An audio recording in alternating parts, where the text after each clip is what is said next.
आता आपण बघा टॉप 9 मोठ्या बातम्या। छत्रपती शिवाजी महाराजांचा अपमान होतो तरी आपण गप्प का? कोरटकर आणि सोलापूरकरला आत का टाकत नाही? जितेंद्र आव्हाडांचा सवाल।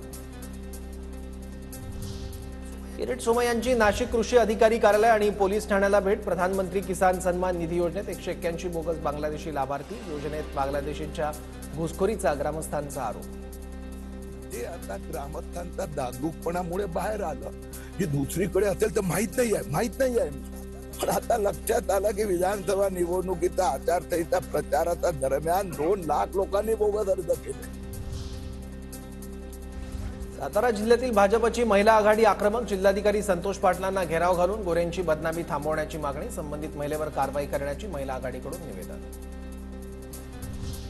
मंत्री गोरेंवर आरोप करणाऱ्या महिलेचा हंबीरराव मोहिते घराण्याशी संबंध जोडल्याने राजेंद्र मोहिते आक्रमक। एका युट्यूब चॅनलसह संजय राऊतांविरोधात हंबीरराव मोहितेंचे वंशज आणि तळबीड ग्रामस्थांची घोषणाबाजी। त्यांनी आमचे मोबाईल काढून घेतले। एका अधिकाऱ्यानं तुम्ही ढसाळांचे कोण लागता विचारलं। तुम्ही मराठा दलित लोक सिनेमा काढता असं म्हणत त्यांनी आम्हाला उस्कवण्याचा प्रयत्न केला। ढसाळ कुटुंबियांचा सेन्सॉर बोर्डावर आरोप।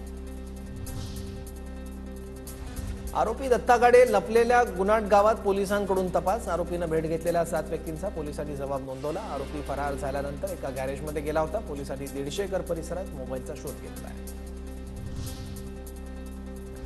आपल्या संस्कृतीप्रमाणे भाविकांनी तुळजाभवानी मंदिराचं पावित्र्य जपलं पाहिजे। तोकडे कपडे आणि शॉर्ट पॅन्ट घालून दर्शनाला येणं बरोबर नाही। बरमुडा घालून यायला ही मॉर्निंग वॉकची जागा नाही। संभाजीराजे छत्रपतींचं आवाहन। करचोरी प्रकरणी पार्ले कंपनी आरटीच्या रडारवर। मुंबईत पार्लेजी कंपनीशी संबंधित अनेक ठिकाणी छापे। मुंबईतल्या काही ऑफिसमध्ये छापेमारी सुरू असल्याची माहिती। राज्याचा आर्थिक पाहणी सर्वेक्षण अहवाल समोर। राज्यासमोर आर्थिक संकट वाढलं। उत्पन्नापेक्षा खर्च जास्त। राज्याच्या महसुलात 3% तूट।